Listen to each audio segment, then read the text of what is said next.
Naghalimaw na naman si Carl Tamayo, pinagpag yung depensa ng tatlong Koreanong kalaban. Frustrated yung Koreanang fans ni Carl Tamayo. Anyari doon mga idol? Another game para sa ating kababayan na si Carl Tamayo. Makakalaban dito mga idol ng LG Shakers ang Ulsan Movies Phoebus. Nakasalukuyang nasa rank 2 sa standing ng liga na may 20 wins and 10 loss. Challenging to mga idol para sa kupunan ni na Carl Tamayo. Opening ng laban, maagang nakapag-commit doon ng foul si Carl Tamayo, pero sa gameplay bumawi agad si Kabayan. Quick pass from Carl Tamayo and two-handed slam dunk by Griffin.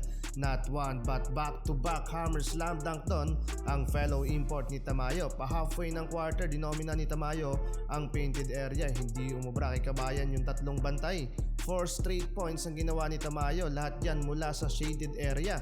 Samantalang maganda ang pinapakitang ball movement sa kabila, taking the lead. At leading scorer etong si Gage Prim, import ng kalaban. 4-2 nating run down ang ginawa ng kalaban habang nagbinte si Tamayo sa kanyang running layup. Pero bago magtapos ang first quarter, eto back-to-back field goal para kay Tamayo. Kaya nakalamang doon ang home team 24-27. 8 points and 4 rebounds so far para kay Kabayan Carl. Second quarter, coming from the bench, pinasok na ng Hyundai ang former player ng NCAA na si Miguel Oxon.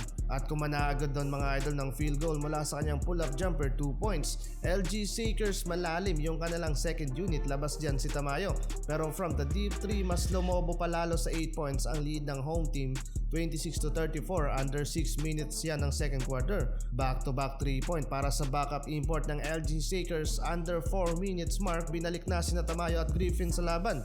Steal from Tamayo, gandang transition na sana yun, pero nasabitan ni Tamayo ng foul si Oxon, kaya nangalabaw na doon si Tamayo at nakakapag-draw ng foul. Yun nga lang, mintes yung dalawang free throw niya. Nanginayang tuloy doon si ate sa dalawang mintes ni Kabayan. Pero bago matapos ang first half, naghalimaw doon mga idol si Griffin, kaya buhat na buhat ang LG Shakers. At 8 points lead pa rin mga idol ang lamang nila sa pagtatapos ng first half, 35-43. Third quarter, anyari doon mga idol, 8-2 nating run ang ginawa ng kalaban, kaya naitabla nila sa 43 ang talaan sa scoring. Tamayo cutting the baseline, open court layup, double digit na para kay Kabayan. Mula yan sa assist ni Daryl Monroe. Under 3 minutes mark, back to bench si Tamayo, pero hawak pa rin nilang momentum sa laban, 56-61 in favor sa LG Shakers. End of third quarter. Fourth quarter, pisikalan mga idol ang laban at dikit ang talaan sa scoring na parehong kupunan. Masyadong nagpapakomportable ang LG Shakers sa kanilang lamang, pero paldo na sila mga idol sa turnover, kaya nakapitalize naman ang visiting team ang ganong opportunity at nakuha ang kalamangan sa game. Pero last 3 minutes ng laban nang iwan ng bantay si Carl Tamayo. Easy layup doon mga idol.